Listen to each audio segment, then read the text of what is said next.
বিসমিল্লাহির রহমানির রহিম। প্রিয় শিক্ষার্থীবৃন্দ, আমরা আজকে আইডিয়াল গ্যাস বা গ্যাসিয়াস স্টেট আমাদের যে চ্যাপ্টারটি রয়েছে সেখানে 4তম লেকচারের আজকে আমরা অ্যামাগা কার্ভ সম্পর্কে একটু জেনে নিব।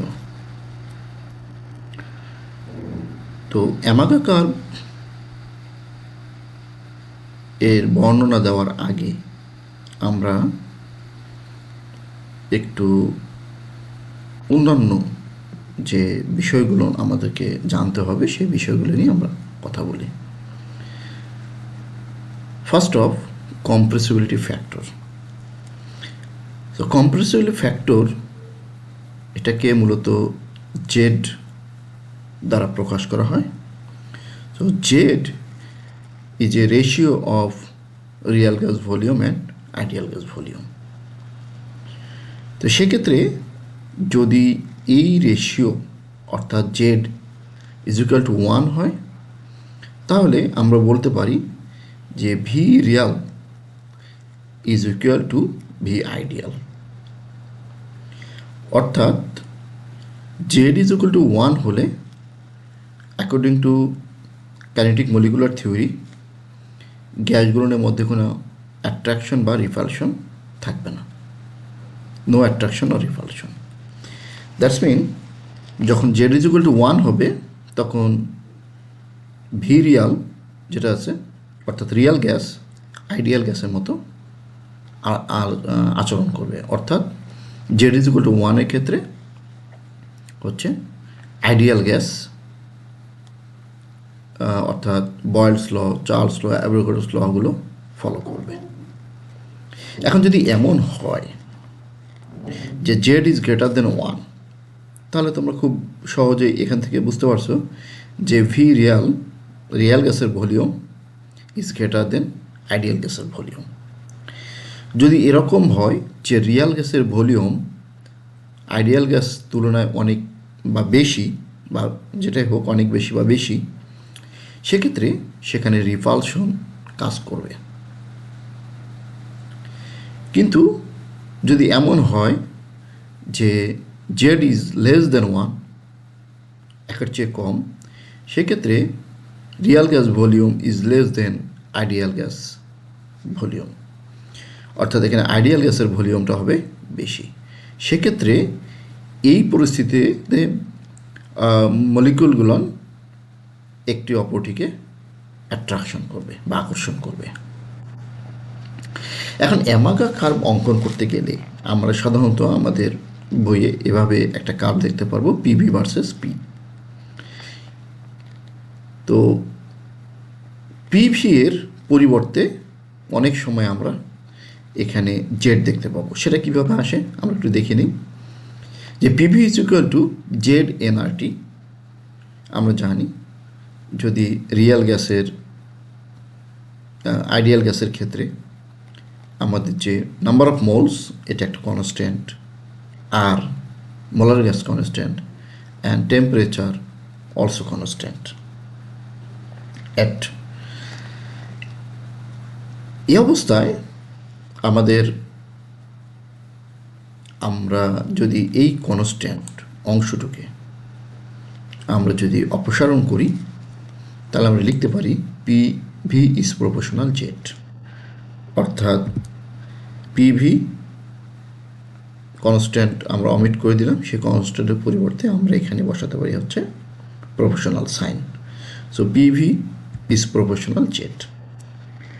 অর্থাৎ এখানে আমরা যে বিষয়টা লক্ষ্য করছি যে পিভি এর মান যদি বাড়ে তাহলে জেডের মানও বাড়বে। অর্থাৎ আমরা যদি কোনো একটা কার্ভ অঙ্কন করি পিভি ভার্সেস পি, তাহলে পিভি ভার্সেস পি এর জন্য যে ধরনের রেখা আমরা পাবো, জেড ভার্সেস পি আমরা একই ধরনের রেখা পাবো।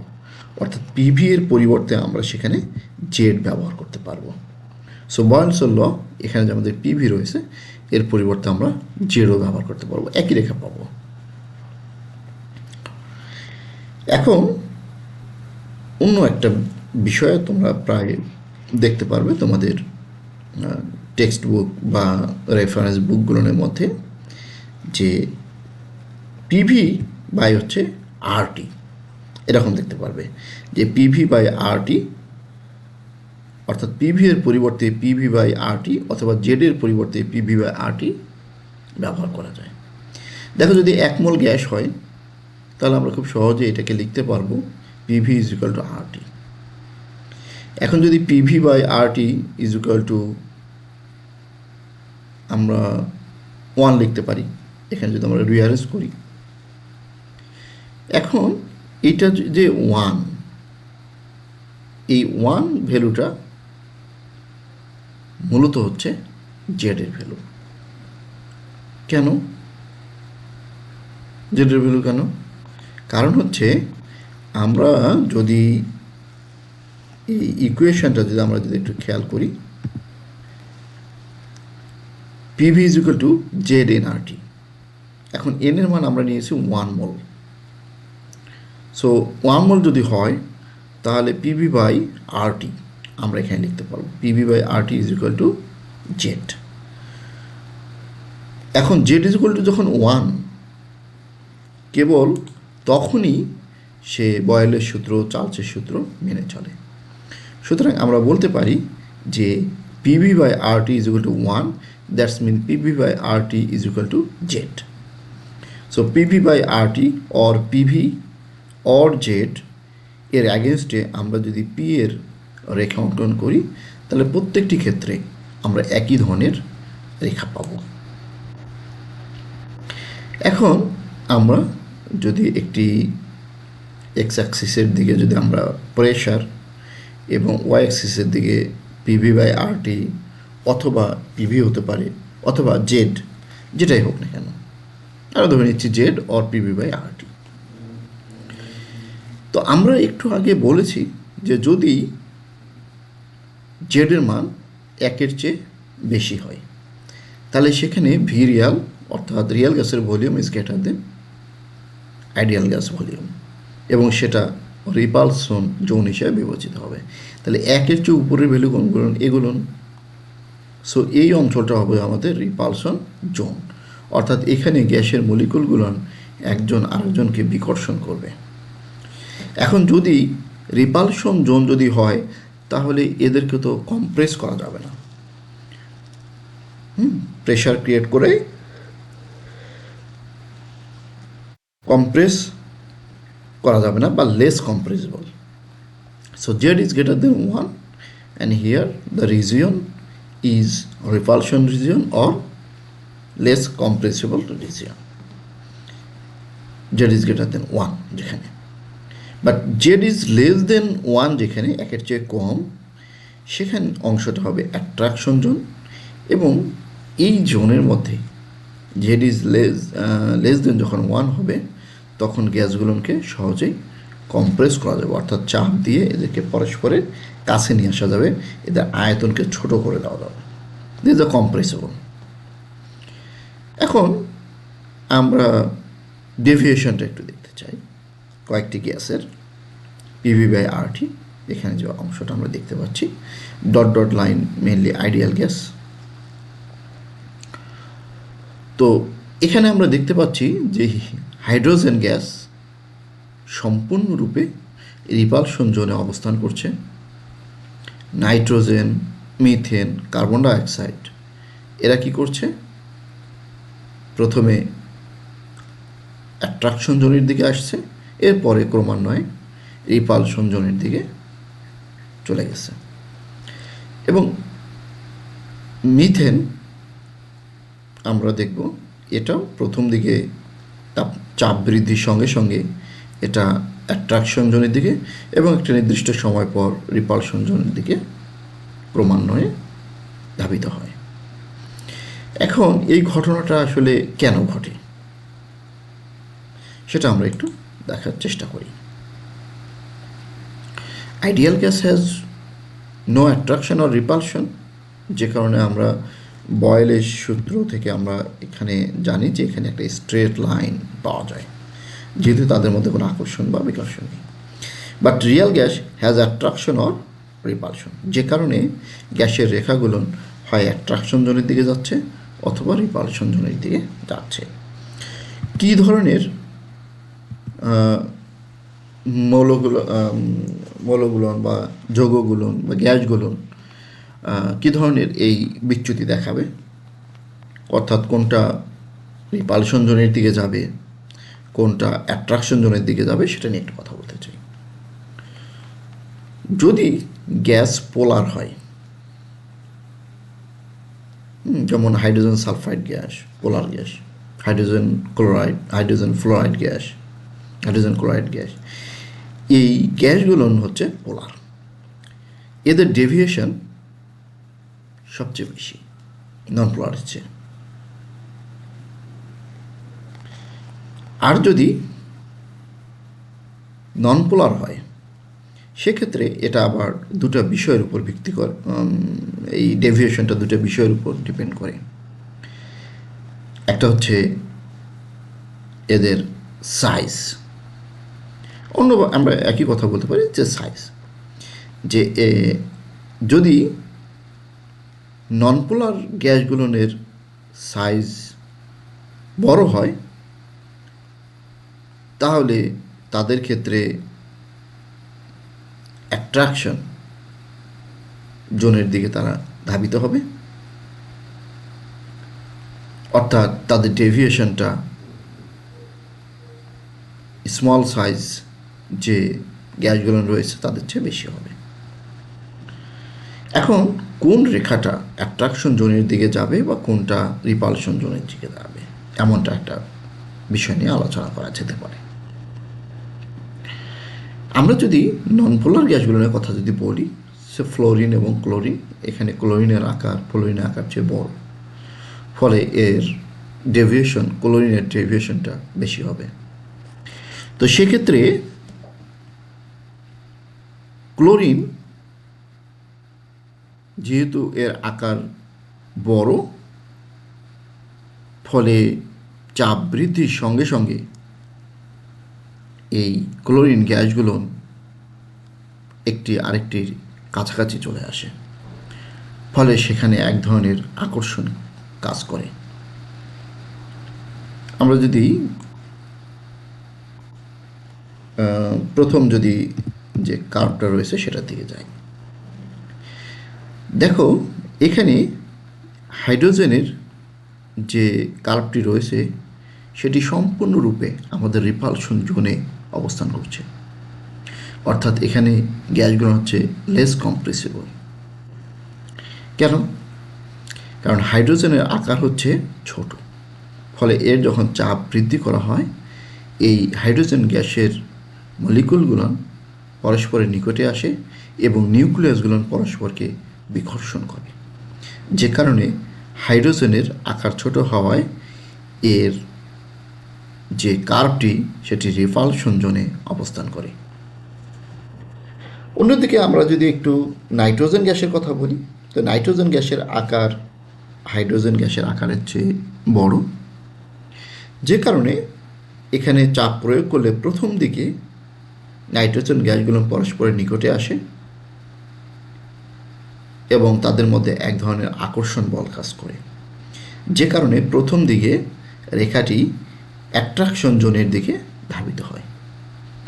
কিন্তু একটা নির্দিষ্ট চাপের পরে এই গ্যাসগুলো পরস্পরে এত কাছাকাছি আসে যে এরা পরস্পরকে বিকর্ষণ করতে শুরু করে, ফলে ক্রমান্বয়ে রেখাটি রিপালশন জোনের দিকে ধাবিত হয়। এখন আমরা জানি মিথেন গ্যাসের আকার নাইট্রোজেন গ্যাসের চেয়ে অনেক বেশি, ফলে যখন এই মিথেন গ্যাসের ক্ষেত্রে চাপ বৃদ্ধি করা হয় তো সেটা তত পরস্পরের কাছাকাছি আসে এবং অ্যাট্রাকশন বৃদ্ধি পায় এবং একটি পর্যায়ে গিয়ে মিথেনের মলিকুলগুলো পরস্পরকে বিকর্ষণ করে এবং পরবর্তীতে রিপালশন জোনের দিকে ধাবিত হয়। কার্বন ডাইঅক্সাইডের আকার মিথেনের আকার চেয়ে বড়, ফলে এর অ্যাট্রাকশন অর্থাৎ চাপ বৃদ্ধির সঙ্গে সঙ্গে যে রেখাটা আমরা পাবো সেটা অ্যাট্রাকশন জোনের দিকে ধাবিত হবে এবং পরবর্তীতে চাপ বৃদ্ধির সঙ্গে সঙ্গে ক্রমান্বয়ে রিপালশন জোনের দিকে ধাবিত হবে। তাহলে মূল বিষয়টা হচ্ছে এখানে সাইজ। যার আকার বড় তাদের ক্ষেত্রে চাপ প্রয়োগ করলে তারা মোর কম্প্রেসিবল, তারা পরস্পরের কাছে আসে এবং আকর্ষণ বৃদ্ধি পায় এবং একটি পর্যায়ে তখন তাদের চাপ বৃদ্ধি করলে নিউক্লিয়াসের মধ্যে নিউক্লিয়াস রিপালশন ফোর্স কাজ করে এবং ক্রমান্বয়ে রিপালশন জোনের দিকে ধাবিত হয়।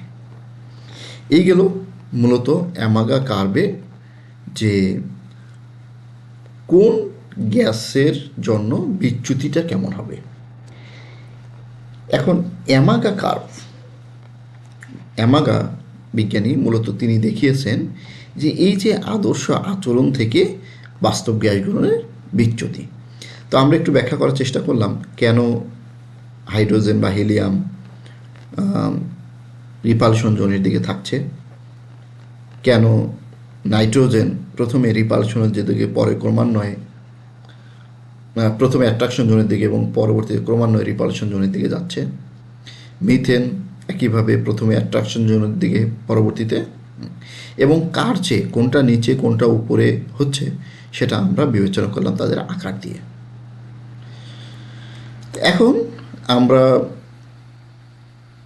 ডেভিয়েশন যে আইডিয়াল গ্যাসের যে স্ট্রেট লাইন পাওয়া যাচ্ছে, কারণ আমরা জানি ideal gas has no attraction or repulsion but real gas has attraction or repulsion, সেটা আমরা বললাম এবং জেড ইজ ইকুয়াল টু 1 2 3 এগুলা ক্ষেত্রে কেমন হবে সেটা নিয়েও আমরা কথা বললাম।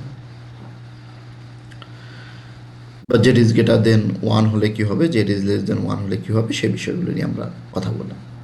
এখন নতুন একটা বিষয় নিয়ে কথা বলতে চাই, সেটা হচ্ছে TB, Boyle temperature. Boyle temperature এমন একটা টেম্পারেচার যে টেম্পারেচারে রিয়াল গ্যাসগুলো আইডিয়াল গ্যাসের মতো আচরণ করে। দ্যাটস মিন যেখানে বয়েল টেম্পারেচার অর্থাৎ যে আমাদের গ্যাসগুলো রয়েছে সেই গ্যাসগুলোর যদি যে টেম্পারেচারে রয়েছে সেটা যদি বয়েল টেম্পারেচারে সমান হয় তাহলে গ্যাসগুলো আপনার আদর্শ গ্যাসের মতো আচরণ করবে। তো এখানে কিছু কার্ভ দেওয়া হয়েছে, যে কার্ভের মধ্যে বয়েল টেম্পারেচারগুলো ইন্ডিকেট করা আছে। যে আমরা ব্লু কার্ভের জন্য দেখতেছি এখানে লেখা আছে টি ইজ গ্রেটার দেন টিবি, অর্থাৎ গ্যাসগুলোর টেম্পারেচার বয়েল টেম্পারেচারের চেয়ে বেশি। তো তোমরা যদি এরকম কোনো একটা কার্ভ দেখো, কেন এখানে বেশি বয়েল টেম্পারেচার, তো হচ্ছে এই যে যেটা স্ট্রেট লাইন, এটা হচ্ছে বয়েল টেম্পারেচারের জন্য লাইন। এখন যদি উপরের দিকে যেটা আমরা দেখেছি স্ট্রেট লাইনের উপরে, সেই অংশটাকে আমরা বলছি রিপালশন জোন। তো তোমরা জানো গ্যাসের তাপমাত্রা যত বৃদ্ধি করা হয় গ্যাসগুলো পরস্পরকে তত বেশি বিকর্ষণ করে। সে অনুযায়ী ব্লু যে লাইনটি আমরা দেখেছি এই লাইনের বয়েল টেম্পারেচার অপেক্ষা এই টেম্পারেচারটা বেশি, অর্থাৎ T is greater than TB যদি হয় তাহলে আমরা এরকম রেখা পাবো। আর যদি T is less than TB হয় তো তোমরা জানো কম তাপমাত্রা যেখানে সেখানে রিপালশন কম, দ্যাটস মিন অ্যাট্রাকশন বেশি। সে অনুযায়ী এই গ্রিন কালারটি হবে T is greater than TB, T is less than TB, অর্থাৎ টিবি অপেক্ষা টি এর তাপমাত্রা এখানে কম আসছে। তো এই ছিল মোটামুটি বয়েল টেম্পারেচার এবং অ্যামাগা কার্ভ। আমরা পরবর্তীতে আচ্ছা এখানে একটি নাইট্রোজেন গ্যাসের জন্য একটা অ্যামাগা কার্ভ দেওয়া আছে। এখানে তো খুব সহজেই দেখতে পাচ্ছ যে যেখানে কম টেম্পারেচার আমরা বলেছি 200 কেলভিন, সেটা তাপমাত্রা যদি কম হয় তাহলে সেটা অ্যাট্রাকশন জোনের দিকে প্রথমে আসবে এবং ক্রমান্বয়ে রিপালশনের দিকে, কারণ কম তাপমাত্রায় গ্যাসগুলোর মধ্যে বিকর্ষণ সবচেয়ে কম, ফলে অ্যাট্রাকশন বেশি, অর্থাৎ যে কারণে গ্রিন লাইনটা আমরা দিচ্ছি এরকম।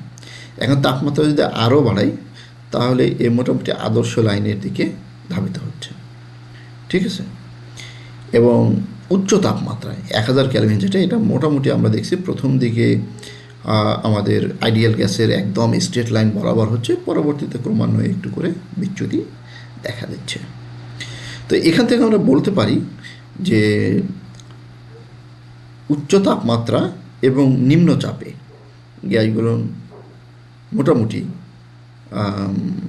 আদর্শ গ্যাসের ন্যায় আচরণ করে। তো সুপ্রিয় শিক্ষার্থীবৃন্দ, আজকে যে পড়াটা আমরা যে লেকচারটা দেখলাম, এখান থেকে আমরা অলরেডি দুটো কনক্লুশন পেয়েছি। At low temperature and fairly high, at low pressure and fairly high temperature real gases show nearly ideal behavior and the ideal gas equation is obeyed. But at low temperature and high pressure, the real gas deviate significantly from ideal behavior. তো সুপ্রিয় শিক্ষার্থী, তোমরা ভালো থেকো, আশা করি ভালো আছো, এবং নেক্সট ক্লাসে তোমাদের সঙ্গে আবার দেখা হবে। ততক্ষণ ভালো থেকো।